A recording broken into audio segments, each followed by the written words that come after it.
하나님의 말씀 요한복음 15장입니다. 요한복음 15장 15절에서 17절의 말씀입니다. 하나님의 말씀을 귀 기울여 들어주시기 바랍니다. 이제부터는 너희를 종이라 하지 아니하리니 종은 주인이 하는 것을 알지 못함이라. 너희를 친구라 하였노니 내가 내 아버지께 들은 것을 다 너희에게 알게 하였음이라. 너희가 나를 택한 것이 아니요 내가 너희를 택하여 세웠나니 이는 너희로 가서 열매를 맺게 하고 또 너희 열매가 항상 있게 하여 내 이름으로 아버지께 무엇을 구하든지 다 받게 하려 함이라. 내가 이것을 너희에게 명함은 너희로 서로 사랑하게 하려 함이라. 아멘. 지금 주님께서 제자들을 향하여 얘기합니다. 너희는 이제 종이 아니라 나의 친구다. 성경에서 과연 하나님의 친구라고 얘기하는 사람이 있던가요? 혹시 기억하십니까? 기억을 못하셔도 됩니다. 제가 읽어드릴게요. 야고보서 2장에 보면 이렇게 기록되어 있어요. 야고보서 2장 23절인데요. 이에 성경에 이른 바 아브라함이 하나님을 믿으니 이것을 의로 여기셨다는 말씀이 이루어졌고 그는 아브라함은 하나님의 벗이라 칭함을 받았나니. 하나님의 벗, 친구 누구예요? 아브라함을 가리켜서 하나님의 벗이라고 이야기합니다. 물론 이 야고보 사도는 이 구절을 이사야서 41장 8절의 말씀과 역대하 20장 7절의 말씀을 가지고 와서 인용하는 것이라고 이렇게 밑에 난하주로 표현되어 있습니다. 이사야서 41장에서는 이스라엘을 부를 때 이스라엘 너희가 누구냐? 나의 벗 아브라함의 자손이다 이렇게 얘기하거든요. 역대하에서도 이 가나안 땅을 줄 때 이 땅을 아브라함 자손인데 하나님이 사랑하시는 아브라함, 그러니까 사랑하시는 벗이라는 아브라함을 가리켜서 하나님의 벗이라는 표현을 하고 있습니다. 하나님께서는 이 아브라함에게 아무런 스스럼 없이 규탄 없이 말씀하셨고 그래서 하나님의 마음을 반복적으로 아브라함에게 보여주셨기 때문이기도 합니다. 우리가 지난 수요일 날 제가 공부하면서 아브라함과 하나님이 보낸 천사와의 대화, 소돔과 고모라를 심판하시겠다고 얘기할 때 그때 얘기를 하면서 그렇게 굉장히 가까운 사이로 그렇게 간구했었다라는 것을 보여주었습니다. 창세기 18장에 있는 내용인데요. 처음에 의인 50명만 있어도 하나님 이 소돔과 고모라를 멸망하시겠습니까? 라는 것에서 시작해서 내가 다시는 얘기 안 할게요. 10명만 있어도 하나님 심판하지 않겠습니까? 물론 그 내용 안에는 아브라함이 이 소돔과 고모라에 있는 사람들을 위하여 중보하는 역할을 담당하고 있었습니다. 그 조카가 있었던 롯의 가족들을 생각해서 롯의 가족을 구하기 위한 중보의 모습이 있죠. 하지만 이 아브라함은 완전한 중보자는 아니었습니다. 왜냐하면 그 롯을 위하여 그 어떤 사람을 위하여 아브라함이 죽을 수도 없었죠. 하지만 중보의 역할을 하고 있습니다. 왜냐하면 참 중보자이신 예수 그리스도를 보여주는 역할을 하고 있는 것이었습니다. 완전한 중보자는 아니었지만 그 중보자의 역할을 담당하고 있었던 것이었죠. 두 번째는 이 하나님이 얼마나 아브라함을 인격적인 관계로 대우하고 있는가를 볼 수 있습니다. 분명히 하나님은 아브라함과 아무런 얘기를 하실 이유가 없으세요. 하나님의 뜻대로 그냥 가시면 됩니다. 하지만 아브라함을 일부러 불러서 같이 이야기하시고 그의 의견을 듣고 그의 말씀을 따라 하나님의 뜻을 마치 바꿔나가시는 것처럼까지 해주신다는 것입니다. 서로 교통하고 서로 대화를 나누고 서로 그 문제에 대해서 아픔도 함께 나눌 수 있는 그런 관계에 있었다는 것이죠. 그걸 가리켜서 아브라함이 하나님의 벗이었다고 얘기하는 것입니다. 그저 주인과 종의 관계로 인하여 넌 이것을 해야 돼. 그 말을 들어야 돼. 지시와 수용. 그거 안 하면 넌 이런 벌을 받게 돼. 넌 이걸 잘했으니까 내가 이만큼 해줄게. 이런 관계에 있는 종과 주인의 관계가 아니라는 것입니다. 주님께서는 이런 얘기들을 제자들에게 지금 이야기하고 있는 거예요.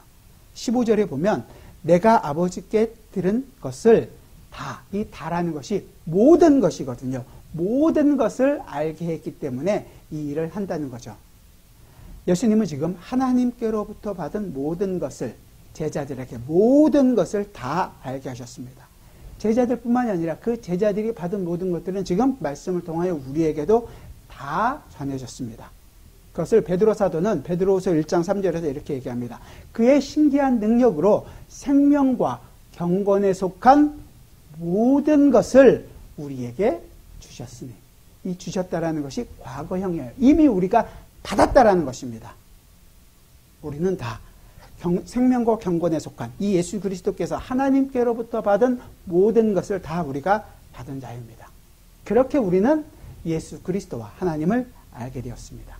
우리가 앞으로 17장, 요한복음 17장에 가서 보게 될 내용이지만 17장 3절에서 영생은 곧 유일하신 참 하나님과 그가 보내신 예수 그리스도를 아는 것입니다. 우리는 그 하나님과 예수 그리스도를 다 알게 되었습니다. 주님께서 다 알게 하셨어요. 그렇기에 우리는 친구라 얘기를 하는 것이죠. 우리가 생각하는 친구, 우정이라는 것은 드라마로도 영화로도 노래로도 많잖아요. 왜 그러냐면 우리 감정선을 자극할 수 있는 내용이고 아련한 추억들과 우리가 즐거웠던 모든 것들을 회상할 수 있게 해주기 때문이죠. 이 한마디면 끝나잖아요. 우리 사회에서. 친구 아이가. 그래서 어릴 적 만났던 친구들이 그립기도 하고 함께 편하게 지냈던 그런 편안함을 느끼고 싶은 것이었습니다. 사회에 나와서 만난 친구들이 있지만 아무래도 약간 좀 거리감이 있는 건 누구나 다 있을 것입니다. 이 친구를 결정하는 데 있어서 사실은 그 결정을 우리가 다 합니다. 내가 친구로 삼을 것인지 아니면 저 사람이 나를 친구로 여겨줄 것인지. 친구 같지만 친구가 아닌 관계를 맺는 그런 관계들도 있죠. 그런 면에서 보면 우리가 친구를 삼는 데는 한 3가지 정도의 가능성이 있을 수 있습니다. 내가 그 사람을 좋아하지 않고 또 그 사람도 나를 좋아하지 않는 경우들. 하지만 만나야 되는 경우들이 있죠. 대부분 사업적인 관계에 있을 때. 그럴 때는 굉장히 좀 정중하고 예의를 차려야 되고 저 사람한테 내가 꼬투리를 잡히면 안 되겠다는 생각을 갖고 굉장히 합니다. 근데 이런 관계는 우리는 친구 관계라고 얘기하지 않죠. 비즈니스 관계. 그런 관계가 있을 수 있고, 두 번째는 나는 저 사람을 좋은데 저 사람은 나를 별로 생각하지 않는 경우. 아니면 반대로 저 사람은 나를 좋아하는데 내가 저 사람을 별로 좋아하지 않는 경우. 이런 경우에는 각각 좋아하지 않는 사람의 마음이 바뀌어져야지만이 좋은 친구 관계로 성립되고 계속 관계를 유지할 수 있습니다. 물론 가장 친구라고 얘기할 때는 3번째 관계죠. 나도 저 사람이 좋고 저 사람도 나를 좋아하는, 상호 좋아하는 관계에 있을 때 우리는 좋은 친구 관계라고 얘기할 수 있습니다. 이 문제에 있어서 뭐냐면 선택권은 언제나 나 혹은 상대방에게 있다는 거예요. 그 이해 관계에 따라서 서로 조건이 맞고 서로 관계가 있고 적어도 마음이 맞는다. 아니면 우리는 뭐 눈빛만 봐도 알 수 있다. 이런 것을 통하여 우리는 서로 관계를 맺을 수 있습니다. 그런데 우리가 예수님을 친구로 삼는다는 것은 우리는 주님을 알지도 못했어요. 하나님을 찾지도 않았었습니다. 그래서 16절이 시작되는 거예요. 16절 위에 첫 번째 상반전 부분만 우리 한번 읽어보겠습니다. 맨 윗줄만 읽어보죠. 같이 시작. 너희가 나를 택한 것이 아니요 내가 너희를 택하여 세웠나니. 그래서 이렇게 얘기하는 거예요. 우리가 그를 택했다고 얘기하는 것이 아니라 주님께서 우리를 택하셨다라고 얘기하는 거죠. 우리는 주님을 찾지 않았습니다. 아니요. 사실 성경이 이야기한 대로 얘기한다면 우리는 그분의 원수였습니다. 그분의 정당한 통치를 우리는 반역했고 구태타를 이루어서 내가 하나님이 되고자 했습니다. 그가 우리를 사랑한다고 그렇게 많이 수없이 외침에도 불구하고 그 사랑을 우리는 배반했었습니다. 우리의 죄는 우리 자신과 하나님을 완전히 막아서 도저히 갈 수 없는 상태가 되었습니다.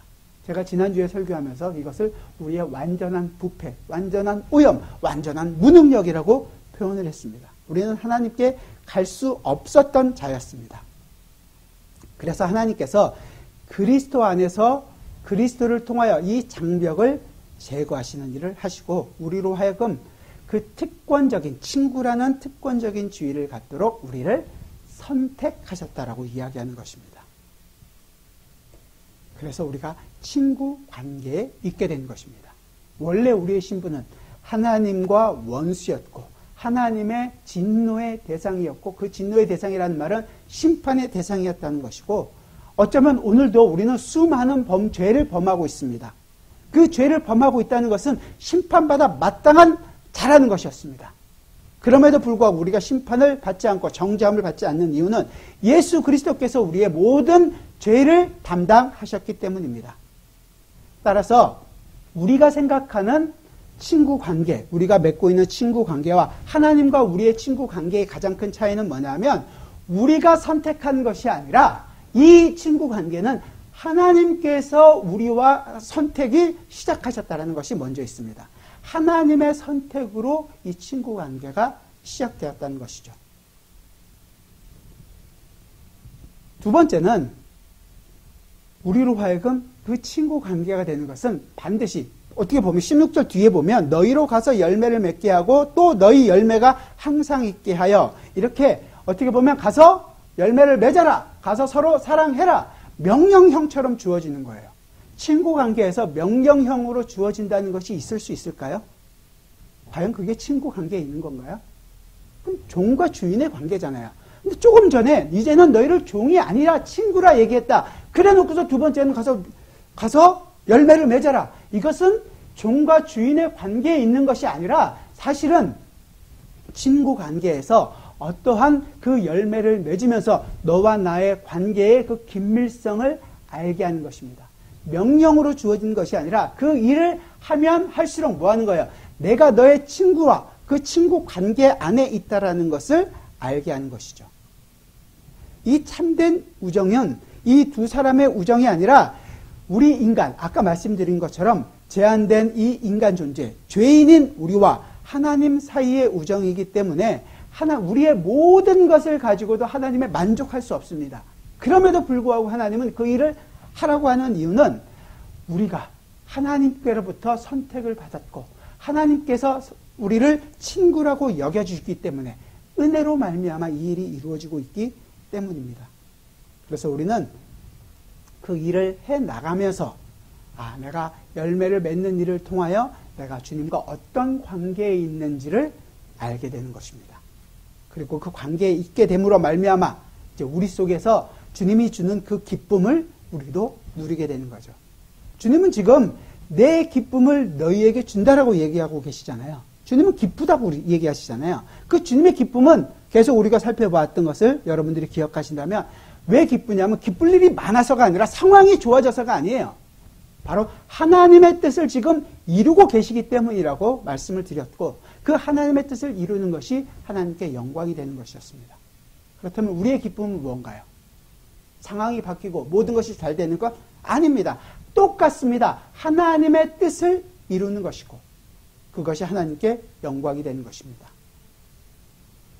그래서 우리의 인생 가운데서도 예수님이 기뻐하시는 이 기쁨을 우리도 경험하게 되는 거죠.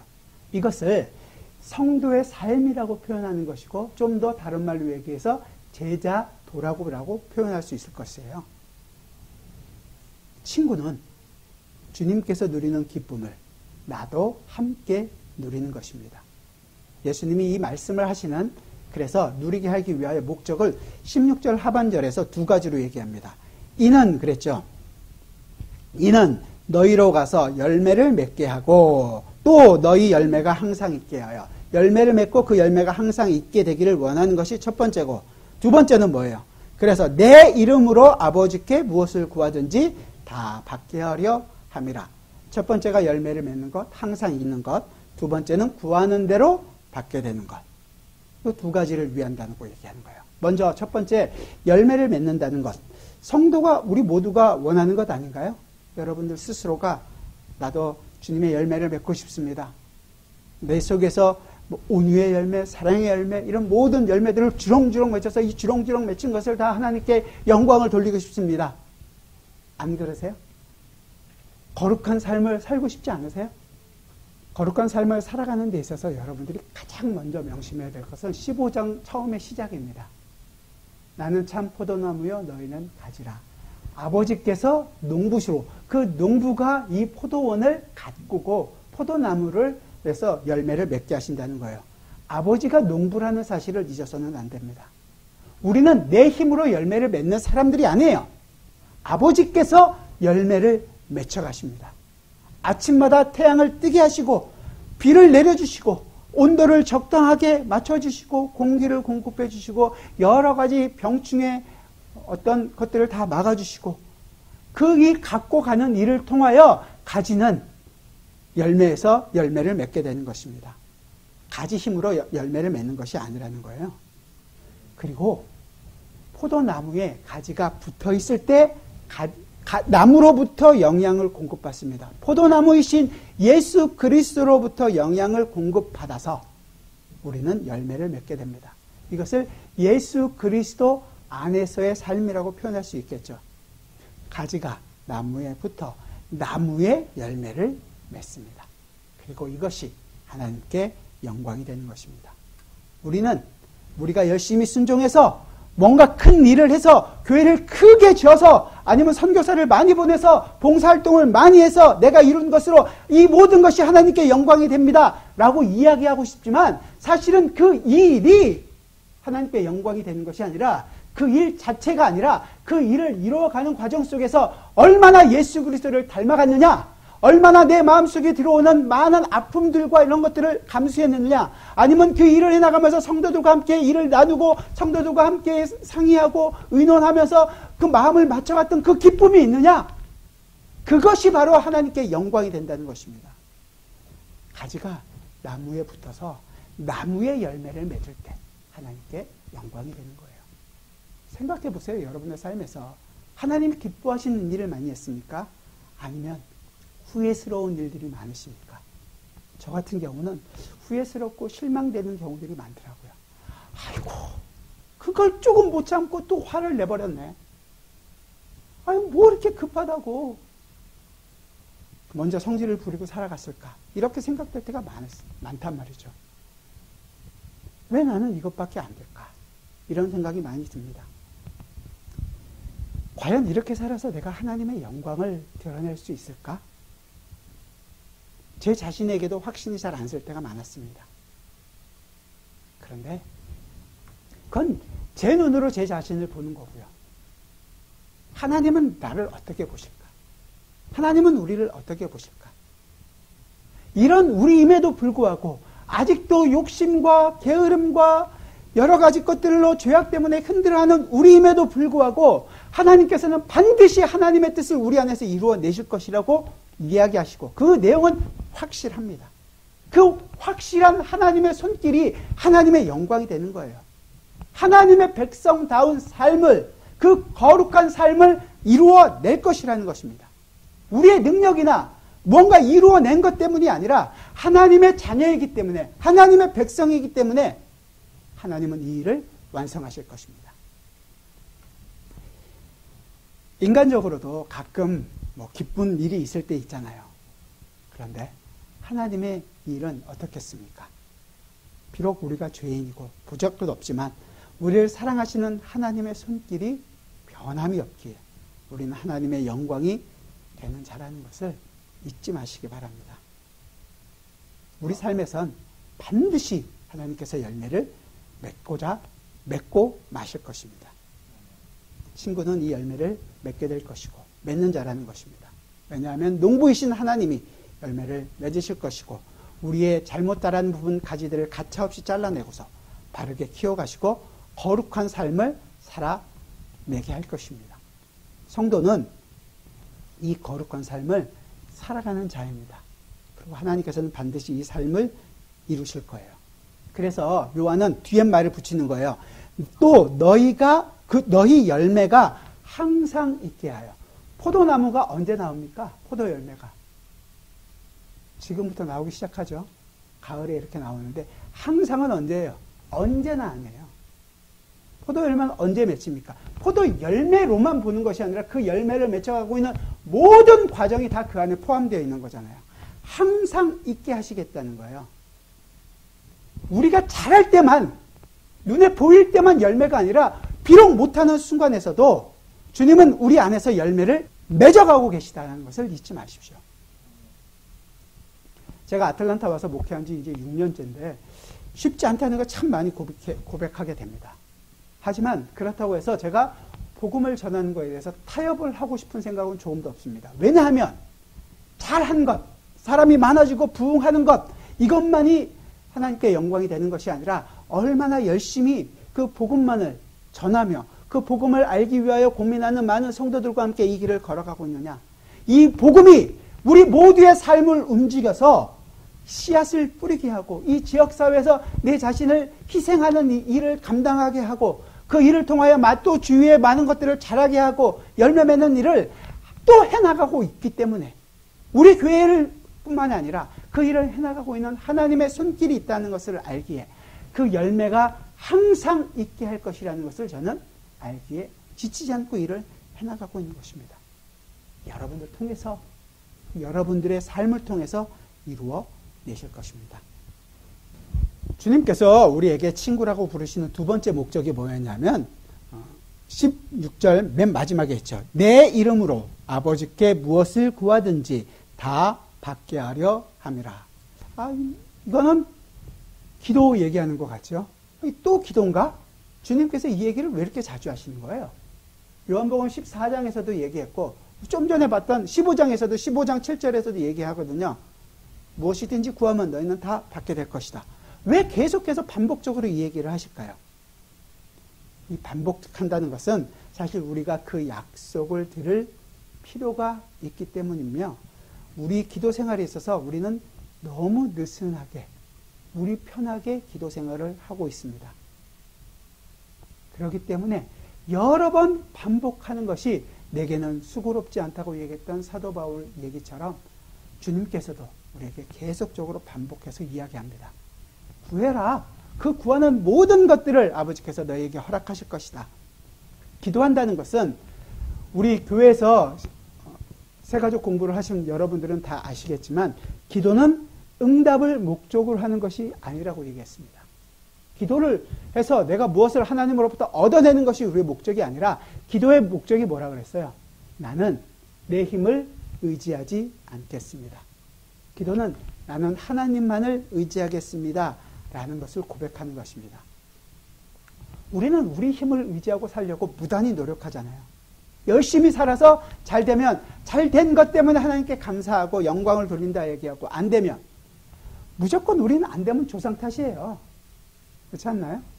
조상 탓 안 되면 더 나가면 하나님을 원망하게 됩니다. 그런데 이 기도는 나는 내 힘을 의지하지 않겠습니다. 나는 하나님만을 의지하겠습니다라는 것의 적극적인 표현인 것입니다. 나는 밥 먹는 이 한 숟가락도 내 힘을 의지하지 않고 하나님이 공급해 주시는 것으로 알고 먹겠습니다. 식사 기도하는 이유예요. 그냥 하나님께서 주신 것, 농부에 대한 감사의 묵념 이게 아니라 나는 먹는 것조차도 하나님을 의지하겠습니다라는 것입니다.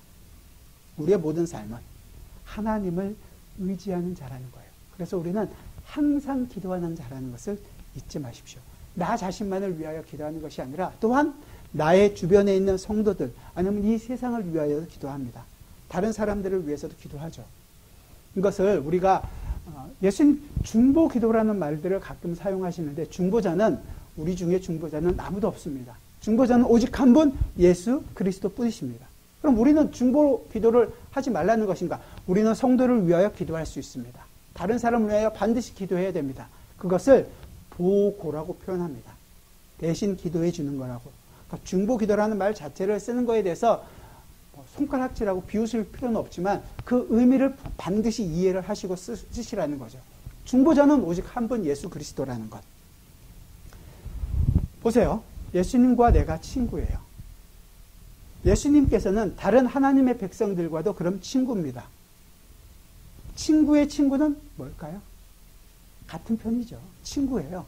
그 친구를 위하여 기도하는 것은 마치 당연한 것입니다. 그래서 결론으로 서로 사랑하라고 얘기하는 거예요. 그리스도의 친구된 다른 사람들을 위하여 기도하는 것만큼 자연스러운 게 어디 있겠습니까? 우리가 그리스도의 친구라면 상대방도 하나님의 백성도 그리스도의 친구들입니다. 그 친구를 위하여 기도해야 하겠죠. 그들이 또한 우리를 위하여 기도하고 그러면서 서로가 사랑하는 관계 안에 있다라는 것을 이야기하는 것입니다. 그래서 서로 사랑하라는 마지막 17절의 말씀은 이 12절에서부터 시작된 거였잖아요.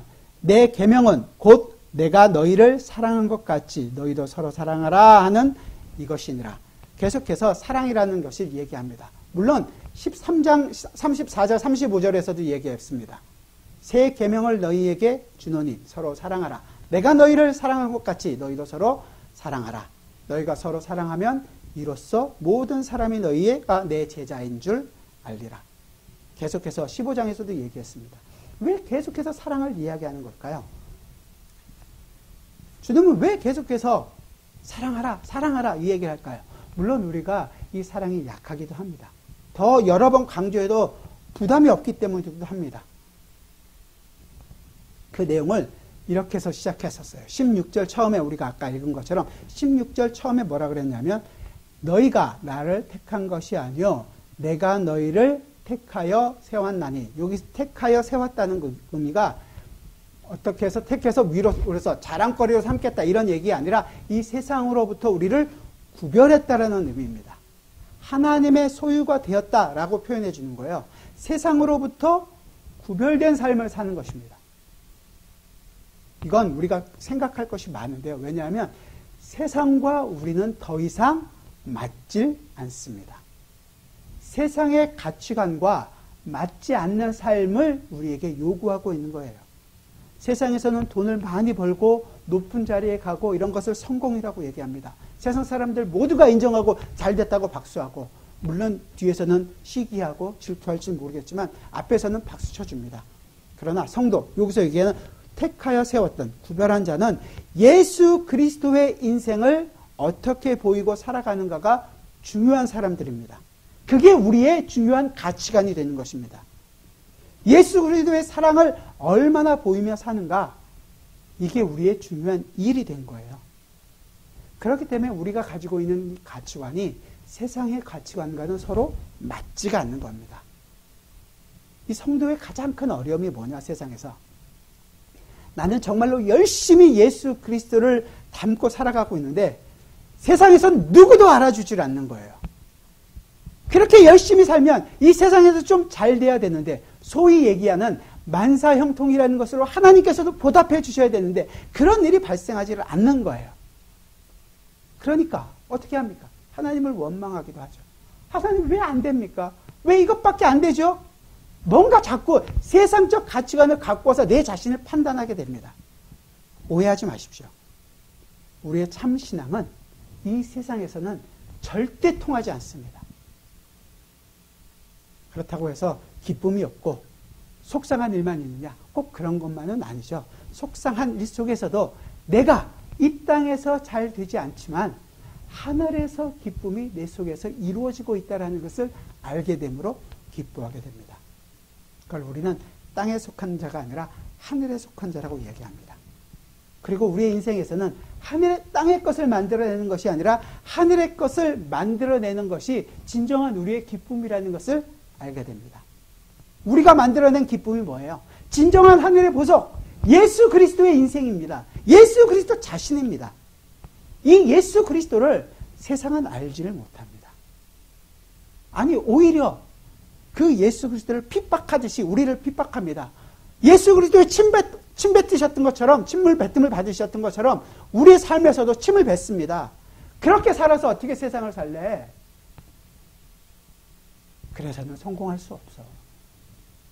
핍박하고 핀잔을 줍니다. 그러나 우리는 이 보석, 예수 그리스도를 알기에 내가 가진 모든 것을 과감히 버릴 줄 압니다. 포기할 수 있습니다. 주님께서 이 땅에서 하나님의 뜻을 이루기 위하여 자기의 생명까지도 포기하셨던 것처럼 우리도 그 자리로 나갈 수 있습니다. 그렇게 나갈 때 이 땅에서는 마치 정말로 먼지 같고 아무것도 아닌 것처럼 보이지만 우리는 하늘의 것을 쌓고 있기 때문에 기뻐하고 즐거워합니다. 세상은 자기의 욕심을 채우기에 정신이 없고 그것을 더 많이 세우기 위하여 정말로 열심히 살아갑니다. 그런 세상을 향하여 나의 모든 것을 다 빼앗기더라도 그 속에서 하늘의 것, 진정한 예수 그리스도의 사랑을 쌓을 수만 있다면 모든 것을 다 빼앗기는 자리로 나아갑니다. 그리고 내 것을 빼앗는 그들을 향하여 한마디 정도는 하죠. 나는 너를 사랑한다. 왜? 주님이 나를 사랑하셨기 때문에. 예수 그리스도의 사랑으로 나는 당신을 사랑합니다. 그리고 당신도 이 사랑을 알게 되기를 기도합니다. 이런 성도의 삶을 말씀드린 것처럼 세상이 싫어합니다. 우리는 우리가 얼마나 잘났는지를 증거하고 싶어 해요. 매번 그렇습니다. 개혁교회의 가장 큰 단점 중에 하나가 개혁교인들은 나는 그래도 바른 신앙을 갖고 있다 이거죠. 바른 설교를 듣고 있다 이거죠. 그 바른 설교는 어디서 나타나느냐? 그 설교 때문에, 말씀 때문에 여러분의 삶이 죽어지는 것입니다. 그들이 발을 씻는 자리입니다. 내 것을 빼앗기는 자리입니다. 낮은 자가 되어서 마치 아무것도 모르는 것처럼 그들을 섬기고 한 번만 제발 이 복음을 들어주세요. 이 말씀을 듣기를 원합니다. 나도 용서받은 자로 그 자리에 쓰는 것입니다. 무릎을 꿇는 것입니다. 그렇게 사랑하십시오. 세상의 가치관을 끊어내시고 하늘의 가치관으로 살아가시길 바랍니다. 그래서 우리에게 요구하는 것입니다. 너희에게 명함은 너희로 서로 사랑하게 하려 합니다. 예수 그리스도께서 우리를 먼저 사랑하셨고 우리를 선택하시고 세웠습니다. 세상과 구별했습니다. 그러니 물러설 곳이 없어요. 우리는 끝까지 우리는 이 길을 갈 것입니다. 주님께서 우리를 포기하지 않습니다. 우리도 같이 포기하지 않습니다. 우리 안에서 열매가 항상 있게 하실 것입니다. 기도합시다. 이는 너희로 가서 열매를 맺게 하고 또 너희 열매가 항상 있게 하여 내 이름으로 아버지께 무엇을 구하든지 다 받게 하려 함이라. 어떤 것도 우리 힘으로 이룰 때만 내 기쁨이고 내 성공을 자랑하고 싶어하는 우리에게 그런 우리를 주님께서는 택하여 주셨고 하나님의 백성 내가 너를 사랑한다 나의 벗이라고 말해 주십니다. 그런 놀라운 은혜를 입었음에도 불구하고 이 내용을 이해하지 못한다면 과연 우리가 어디에 있는지 어떤 자인지 우리가 과연 알고는 있는 것일까요? 주님 부족하지만 주님께서 우리에게 이루신 일을 우리가 알게 되었다면 이제 그 사랑 앞에 우리도 복종하기를 원합니다. 그 사랑이 나로 하여금 성도를 사랑하게 하시고 나를 오늘도 핍박하고 나를 압박하고 나에게 비난하는 저 세상을 향하여 나의 모든 것이 비록 빼앗길지언정 그들을 사랑하며 그들에게 복음을 전할 수 있는 용기를 허락하여 주옵소서. 그 사랑이 오늘도 우리를 살게 하며 그 사랑으로 우리의 삶 가운데에서 예수 그리스도라는 영광의 열매를 맺게 하실 것을 기대하며 우리의 인생을 살아갈 수 있게 하여 주옵소서. 주님이 시작하셨고 주님이 이루실 것을 알기에 주님 우리로 하여금 최선을 다할 용기를 주시고 지치지 않고 이 길을 걷게 하여 주옵소서. 예수 그리스도의 이름으로 기도드리옵나이다. 아멘.